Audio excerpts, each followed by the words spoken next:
Hey guys, welcome back to Let's Build the Ultimate Theme Park in Planet Coaster. My name is Tyler Cedarwall, and last episode we began construction on our second roller coaster, which is this gigantic inverted roller coaster that wraps around this gigantic alien-looking mountain. Now the first thing we're doing today on this coaster is we're going through and making tweaks to the track. On the very last episode, at the very end of the episode, we rode the coaster for the first time, and after riding the coaster for the first time, you notice tons of little things that you could have done differently to make the coaster better.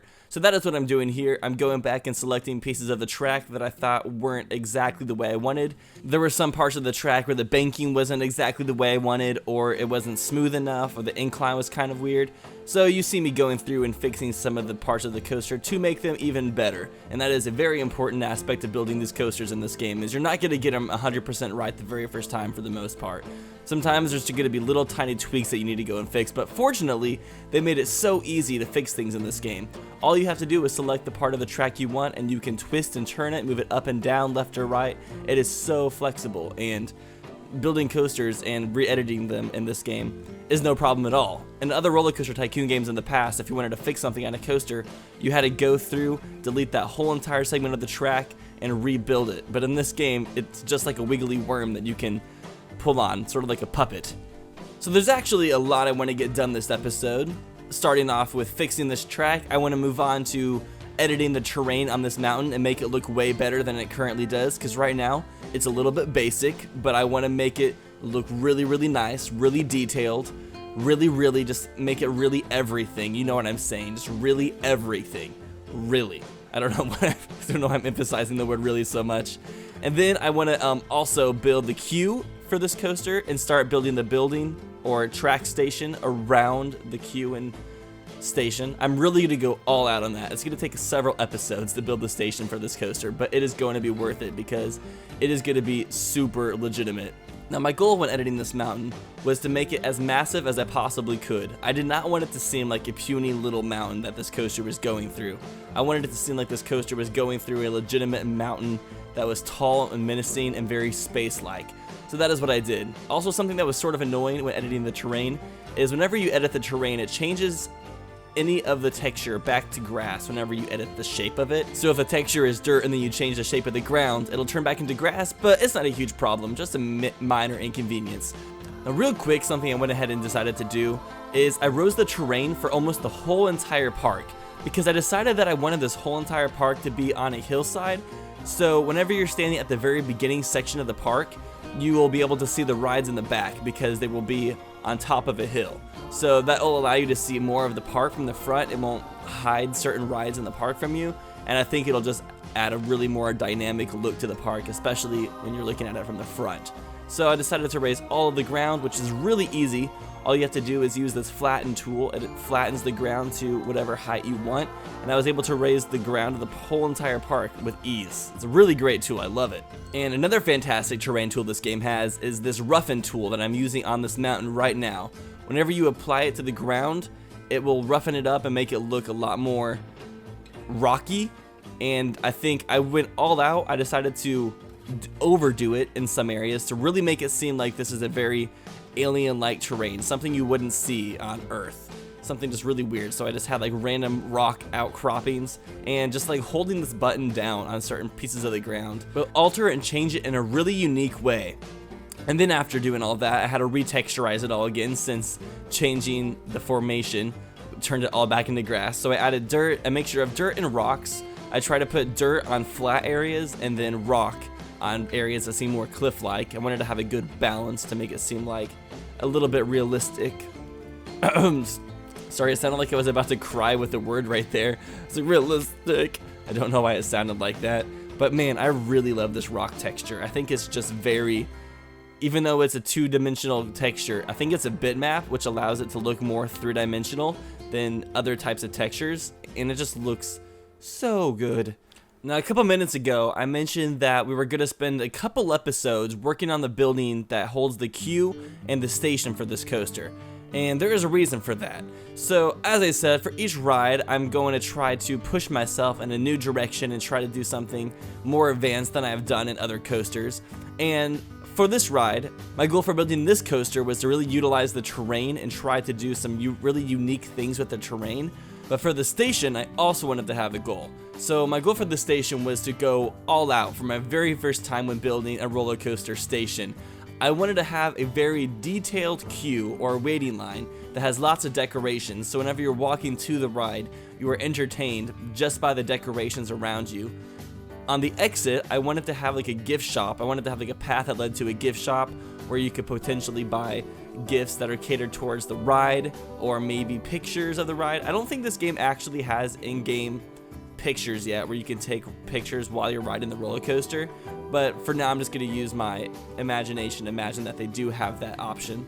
And then my final major goal when constructing this building was to construct this building in different angles. And what I mean by that is usually when you build buildings in this game, or roller coaster tycoon games in general, they just go at one angle. They don't have different angles that they move at. But I wanted to intersect 3 separate buildings for this one singular building, so it doesn't seem like this building is all just in one uniform direction, if that makes any sense. I'll explain it more as we kind of get into it if you don't understand what I'm saying, but I just didn't want my building to seem like a straight box, if that makes sense. I wanted it to have different outcroppings and go out in different angles.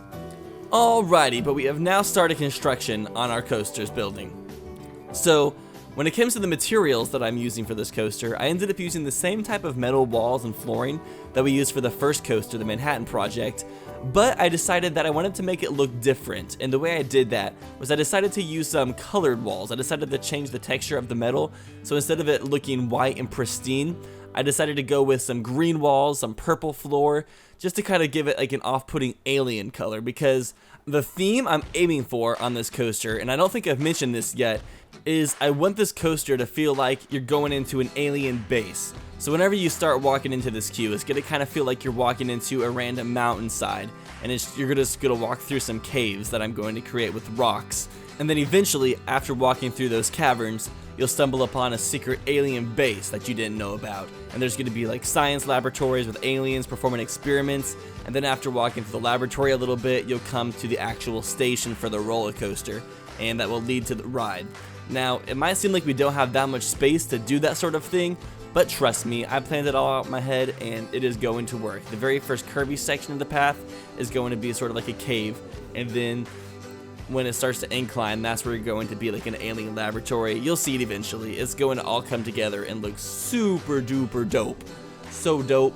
Man, I'm so gangsta. Now for the outside walls of this building, I didn't do the same color as the inside because the inside walls are going to be green for most of it. But the outside walls, I went with this darker brownish maroon color. And the reason I did that is one of my goals when building buildings in this game is I want the interiors of the building to feel kind of separate from the exteriors of the building. Lots of problems people have when building buildings. I always feel weird when I say that, building buildings, it just sounds so redundant. I need to say constructing buildings or something to really mix up the words. Whenever you're constructing buildings, I've noticed lots of people, one of the issues they will have is they will make the outside of the building look really awesome, but then the inside or the interior will look really lame. Like they didn't put any time into the interior because they spent all their time on the exterior. So I usually try to go backwards. Whenever I construct buildings, I build them with the interior in mind first. I put all the detail on the inside, and then after that I decorate the outside of the building because I feel like that's also way easier to do effectively. And also, I just want to make a side note real fast, and just thank you all so much for supporting and watching the series so far. Lots of you guys really seem to be enjoying it, and you say that you look forward to each episode, and that you can also tell that I have a lot of enthusiasm and interest in this series, and it is very true. I am really enjoying this series. I look forward to putting out every single episode. I always look forward to build onto this park and to record the commentary and to edit these videos together. It's actually one of my favorite things to do in my life right now, and I'm glad that you guys are enjoying this experience with me.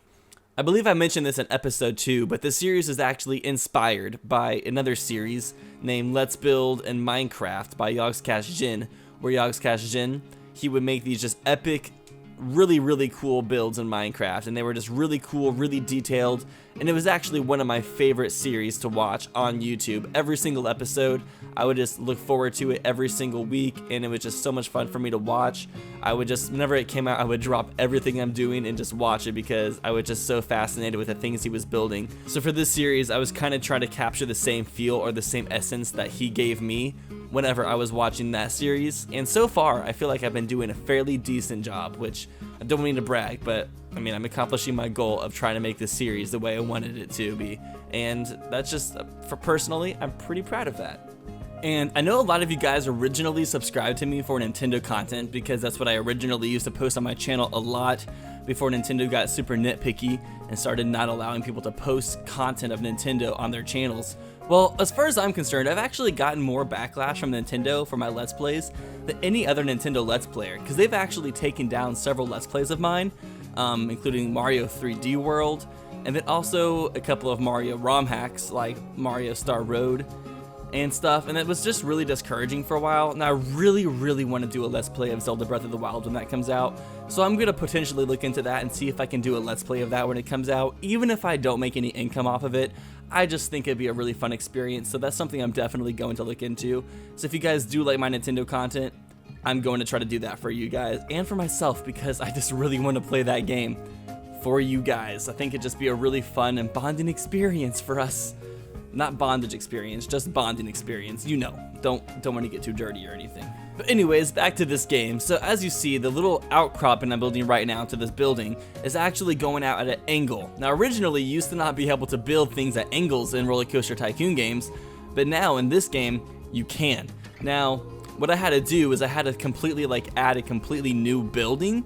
So this is an entirely new building, and since you're able to intersect objects and scenery, I was able to just kind of intersect it into this building, and then using tactics such as other scenery or just kind of thinking outside of the box, we're able to flawlessly combine these two buildings and make it seem like it's just one big building. Now at first glance, when I'm constructing this building, and for like the next episode or so, this building is going to seem a little bit messy, just kind of all over the place, because there's just so many different walls going all over the place, especially with the different angles, and there's just some aspects that I had to kind of really think outside of the box in order to make all of this flow together. And there's going to be instances where things just aren't going to look very pretty, but once we're completely done with this building and continue to just iron out all the kinks, it's going to look really good by the end. And now something I want to talk about is the background music, which I talked about a couple episodes ago, but last episode I ended up putting in Roller Coaster Tycoon 3 music for the background soundtrack, because I really just wanted to kind of mix it up and just add some nostalgia, because that's what we listen to a lot in the background during my Roller Coaster Tycoon 3 series, and I'm like, that might bring back some feels. And lots of you guys were like, yes, Roller Coaster Tycoon 3 music. It has a really good soundtrack, that game. I still listen to it every once in a while doing homework, because sometimes it's just fun to listen to video game music when doing homework, because you want to listen to music that's not too intrusive, but is still like really enjoyable and like tunes that you recognize. So that's what I used, and I'm thinking about just kind of sometimes using the Planet Coaster soundtrack in the background, sometimes maybe use ambience, and then sometimes just use like video game soundtracks for games that I like, that I feel like the soundtrack might match what we're building that episode. And usually I don't decide on what music I put into the background until after I'm done commentating. Usually like my process for making these videos is I kind of plan out what I want to build, and then I actually build for about 2 hours or so, and then I go through and I edit the footage. I cut out anything where I'm like, I don't need to include that. I make sure everything's looking nice and fitted together really well, and then I add the commentary, and then after that I add the music, make any small editing changes I need to still make, and then I export and upload that. And so I'm not exactly sure what music I'm going to put in this episode yet, but I feel like that might be kind of just like a fun way to like mix up the series a little bit, like find out what music you're going to hear in the background for this next episode. I don't know, it's kind of like a really minor thing, but I feel like it could still be a way to have fun with the series. And something else you guys have been saying in the comments is that my voice is actually soothing, like these episodes are like soothing for you to watch. And I don't personally understand that, because maybe it's because I don't find my voice to be soothing. Like I don't think I have a bad or grating voice, but I don't think I have a soothing voice either. I feel like my voice is kind of louder and more obnoxious. So that was kind of like a surprising thing to hear, but at the same time, I appreciate it. I mean, I think that's pretty cool that people find these videos soothing. Maybe I can make this a what is it called? ASMR series, where I just talk really close like this the whole entire time. Maybe make this like Bob Ross, but instead of making paintings, we're making roller coasters. Hey guys, welcome back. So right now, what you see me doing is where these paths are kind of curving in lots of weird angles, I'm going through and placing separate walls. So it seems like the walls are fitted in with the path, and so the rooms seem like they're kind of custom shapes. And I think it's really cool that you can really just place the walls at whatever angles you want. And if you try hard enough, you can really make everything fit together. It's kind of like putting together a giant puzzle sometimes. Just trying to put together all the pieces and make it look good in the long run. Sometimes the puzzles might take a long time to put together, but if you are diligent enough, they will surely come together and it will look fantastic. Now, running through this real fast, it's going pretty fast, but that very first curvy section, that's going to be the cavern, and then right here is where it's going to start turning into a laboratory, and then when you go up here, this is going to be a gigantic laboratory room, and then you come into the main station room. So that's kind of the really quick rundown of how all of the scenery is going to like kind of play out once it is all finished. We're not going to really mess with that today, but we will eventually get there. It's going to be quite a process. Building just this outer frame of this building has already been quite a bit of work, let alone all the interior aspects we're going to add to it. And then once we're done with all of the interior aspects, we'll go through and really polish the outside of this building and make sure it looks perfect inside and out. I'd say the best way to tell that I am finishing up a build is whenever I'm putting in the bushes and trees around the building to really just like finish tying everything together. That is when I'm pretty much at the end of that build. Alright, so now I'm going through and I'm placing some more separate walls for this interior room just so it's all separated out and looks a lot more clean looking, because right now there's tons of edges and other walls. So I'm just kind of going through and making sure that everything looks nice. You won't even actually see these white walls in here once we add the rocks to make it look like you're walking through a cave. But I'm still doing it just to make it look consistent, I guess. And now a really quick building tip for those who have this game and are building things themselves is one of the easiest ways to place walls in different increments, especially what I'm doing right now, is to have a section, and it's about 3 wall sections long, and it's its own separate building. And I'm just selecting that building, clicking Control D to duplicate it, and then I'm able to replace that building at any angle I want, and that is how I'm quickly placing new wall sections to really separate these zones out and make them look a lot more nice. Once I learned how to do that, it actually changed my building strategy immensely. I actually learned quite a bit about building buildings when I was building this one in particular. And then the next thing I did after building these walls is I wanted the floor to also be just regular white flooring instead of this grass. So what I did earlier is I lowered all of the terrain underneath this queue and made it just a little bit lower so I could replace it with this flooring instead. And originally the terrain would be in the way, but since I lowered the terrain, it wasn't an issue anymore. And it's really easy to lower the terrain around stuff. As I said last episode, you can literally alter the terrain around any ride, any scenery, and it won't actually affect the scenery itself. It won't like destroy what you've built. So it's very flexible and allows you to have a lot of free reign over what you're building. And now we are finally beginning to wrap up the building for this episode. We got quite a bit done. We have a lot of the main structure of this building designed. Next episode, we will really get more into the decoration of the interior of this building and just continue working on the things that we've created. So thank you all for watching. If you enjoyed the video, please give it a thumbs up, and I will leave you with this fly-through shot of the park so far.